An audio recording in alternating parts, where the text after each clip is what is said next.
In the year 1021 AD, 412 AH, a singular military commander broke his chains to forge an empire on the Red Sea coast. His name was Al-Najah, an elite Abyssinian slave soldier imported from the Horn of Africa who seized the strategic city of Zabid and declared himself Sultan. Al-Najah was a brilliant anomaly, fiercely loyal to Sunni orthodoxy, hyper-literate, and possessing an unyielding command over thousands of African military slaves. Within a single decade, his raw martial genius transformed a fractured coastline into a highly sophisticated, cosmopolitan superpower, establishing a sovereign black dynasty that completely dominated the trade routes of medieval Arabia. But Al-Najah's glory cast a menacing ideological shadow over the mountains. Rising sharply to the east, the rugged Amharas peaks belonged to the Sulayhid dynasty, a proud Arab lineage fiercely loyal to the Ismaili Shia Fatimid Caliphate of Cairo. To these mountain lords, the Sunni African-led monarchy on the plains was an illegal occupation. For generations, the Sulayhids waged an unyielding downward war of elimination. In 1060 AD, approximately 452 AH, they successfully assassinated the dynasty's patriarch, Al-Najah, via a poisoned concubine, forcing his sons into a temporary, desperate exile across the Indian Ocean to Dalak and India. Yet, the slave kings returned, reconquering the plains and heavily fortifying their circular capital. When the Sulayhids forged a massive military alliance with the wealthy merchant princes of the Zuraid dynasty of Aden. This formidable Shia coalition launched a catastrophic multi-front siege against Zabid's eastern ramparts. Though the Najahid regiments held the line through sheer tactical resilience, Zabid was a solitary Sunni island, locked in a permanent war footing against a surrounding sea of hostile foes. The structural decay of the Najahid state began to fester, shifting dramatically from external battlefields to the dark corridors of the royal palace. The stable line of succession was violently shattered.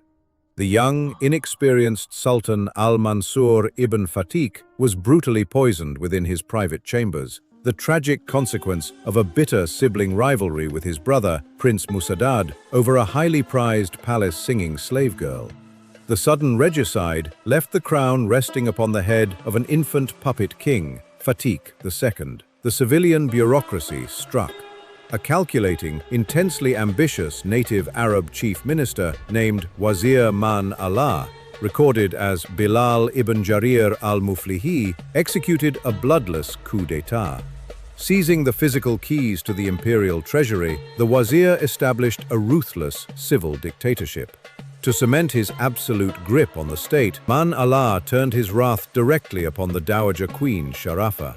This proud, free-born Arabian noblewoman, the wazir slashed her household stipends, cut off her state funding, and placed her under aggressive surveillance, reducing her to a starved political prisoner within her own palace. But Queen Sarafah refused to break. From her locked quarters, she masterfully exploited the deep ethnic and political fractures running through the empire. She smuggled urgent, incendiary warnings into the military barracks, alerting the elite African infantry and cavalry regiments to the Arab vizier's systematic financial greed. Furious at being economically marginalized by a civilian bureaucrat, the Abyssinian military caste revolted. A powerful general named Anis al-Fatiki, the commander of the prestigious royal bodyguard, launched a massive military mutiny. Rallied by thousands of heavily armed slave soldiers, General Anis marched his rebel army directly onto the capital, threatening to tear Zabid apart from within. As the circular city teetered on the absolute brink of total military anarchy, a younger matriarch stepped out of the palace shadows to completely rewrite the balance of power. Queen Alam, an extraordinarily intelligent Abyssinian concubine queen who had borne a son to the late sultan, had watched the tragic isolation of Queen Sarafah and learned its forensic lesson. While the civilian vizier controlled the outer government bureaucracy, Queen Alam quietly used her administrative genius to secure direct physical custody of the keys to the inner palace vaults. She held the physical gold reserves of the empire. Bypassing the corrupt civil ministries entirely, Queen Alem opened the inner treasury and poured the state's wealth directly into the hands of a rising champion.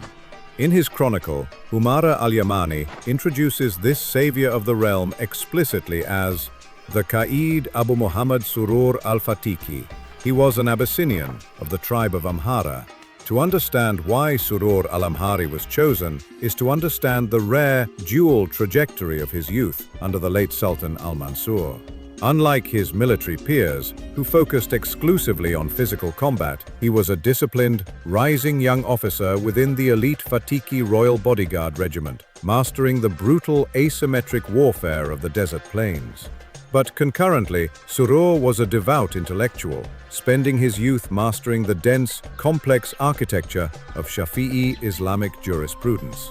This unique dual identity gave Surur a rare, bulletproof legitimacy that no other warlord possessed. As Umara further observed, he was a man distinguished for his courage and intelligence and for his knowledge of the religious law, according to the doctrines of the Imam ash-Shafi'i. Armed with Queen Alem's gold and his own military clout, Surur al-Amhari deployed his loyalist units into the labyrinthine streets of Zabid, swiftly crushing General Anis's barracks rebellion and executing the corrupt civilian dictator Wazir Man Allah. Yet, upon achieving absolute victory, Surur demonstrated his profound moral and institutional merits. He did not claim the crown for himself. Instead, out of deep institutional loyalty to the original line, he maintained the puppet monarchy, placing Queen Alem's young son, Sultan al-Fatih III, securely on the throne. To govern a deeply fractured capital, Surur did not rule through raw military terror.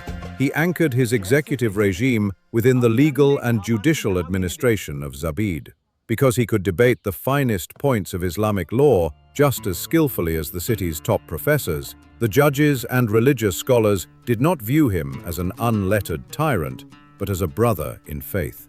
By guaranteeing the absolute independence of the civil courts from palace meddling, the African scholar general won the unyielding, foundational loyalty of the civilian elite. Umara directly observed his immense popularity, writing that Surur was a ruler who gained the affection of the people, of the ulema, and of the grandees.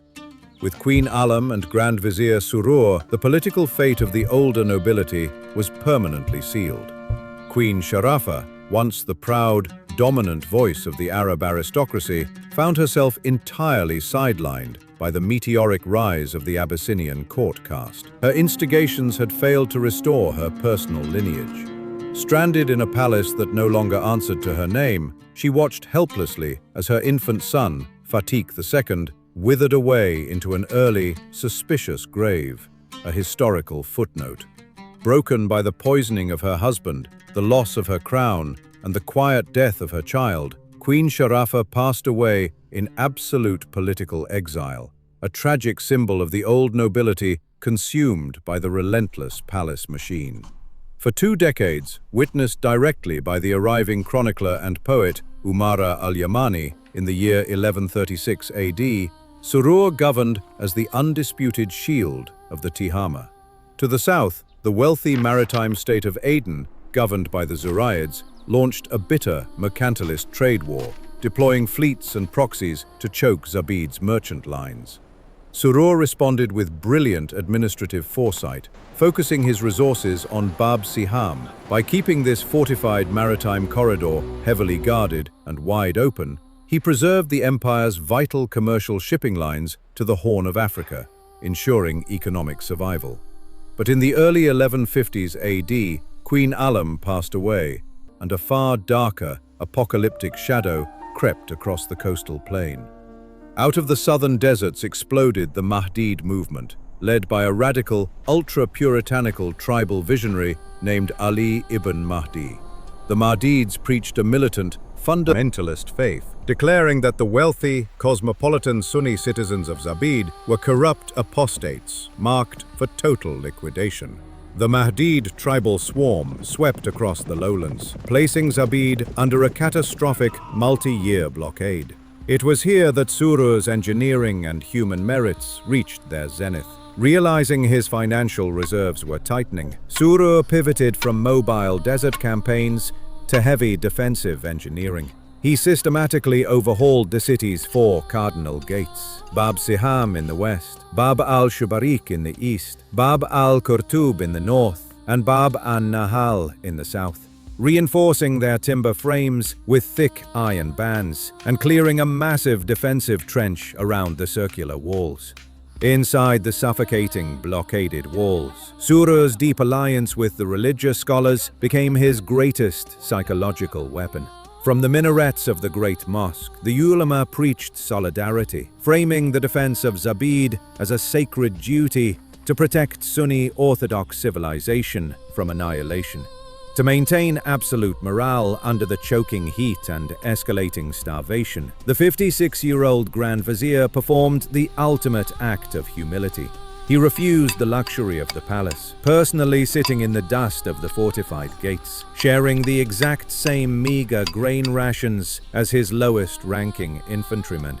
Umara wrote that during this grueling siege, Surur shared the hardships of his soldiers, sitting at the gates with the guards, eating their simple food, and showing himself an example of endurance. Surur al-Fatiki had spent 25 years successfully defending his adopted empire from every mountain siege, trade blockade, and desert insurgency.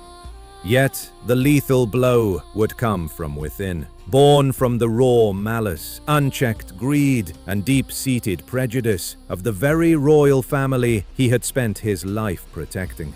A clandestine, murderous conspiracy was forged by a core faction of 4 to 5 younger Najahid princes, the brothers and immediate cousins of the figurehead Sultan al-Fatih III. These spoiled, mixed heritage royals harbored a bitter, burning jealousy toward the Grand Vizier. Carrying generations of royal lineage, they looked down upon Surur's direct East African Amhara origins and deeply despised the fact that a man of his background held absolute custody over the state treasury, while they were treated as mere ornaments. They chose a date of profound religious sanctity to execute their plot: the holiday prayers of the Eid al-Adha festival in early 1156 AD. Surur entered the great mosque of Zabid unarmed and without his elite personal vanguard, walking among his civilian populace in simple white holiday prayer robes out of absolute reverence for the house of God. The historic layout of the mosque became a physical trap. Constructed in a hypo-style design, the grand sanctuary's roof was supported by dense, closely spaced rows of massive whitewashed brick pillars. Behind these pillars, adjacent to the front row and a beautifully carved prayer niche, the mihrab, the assassins quietly concealed themselves. The holiday service commenced. The congregation moved as one body into sujud, the posture of absolute submission, where every Muslim lowers their body until their forehead touches the stone floor. It was a moment of profound, echoing silence. In this position, every bodyguard, citizen, and fellow worshipper had their backs turned and their eyes to the ground. Surur's neck and spine were left completely exposed in the front row. The assassin stepped silently from behind the whitewashed pillar. With calculated precision, he drove a heavy, broad blade deep into the Grand Vizier's back, severing his spine. Struck down in the front row of his own sanctuary, the 56-year-old scholar general died instantly. His blood pooled rapidly across the sacred geometric patterns of the woven prayer rugs, while the rest of the city remained in silent, unseeing prostration. Umara recorded the tragedy plainly, stating that the Grand Vizier was assassinated in the front row of the congregation while in the posture of prostration during the festive prayers of the Eid. Muwafaq al-Din Surur was dead, and with his murder, the heartbeat of the Najahid state stopped. The consequences of the assassination were immediate, chaotic, and completely fatal. The short-sighted, plotting princes did not use their new freedom to govern.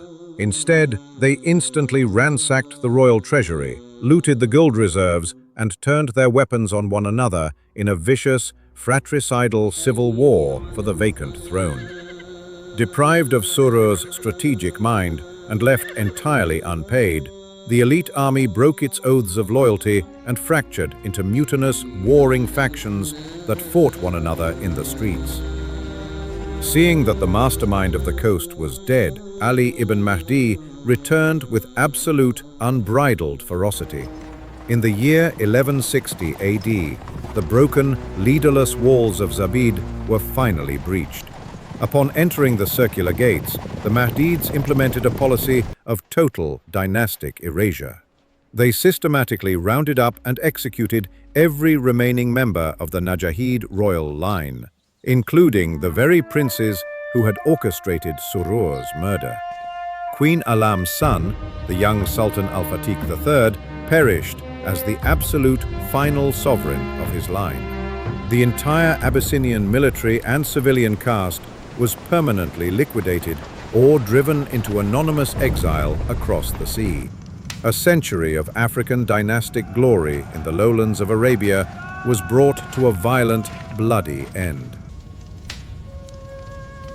Umara recorded the final, sweeping erasure with haunting finality, writing, "Thus did the state perish, as though it had never existed. Its memory was wiped out from the earth, and none remained to tell its tale save the pages of the book."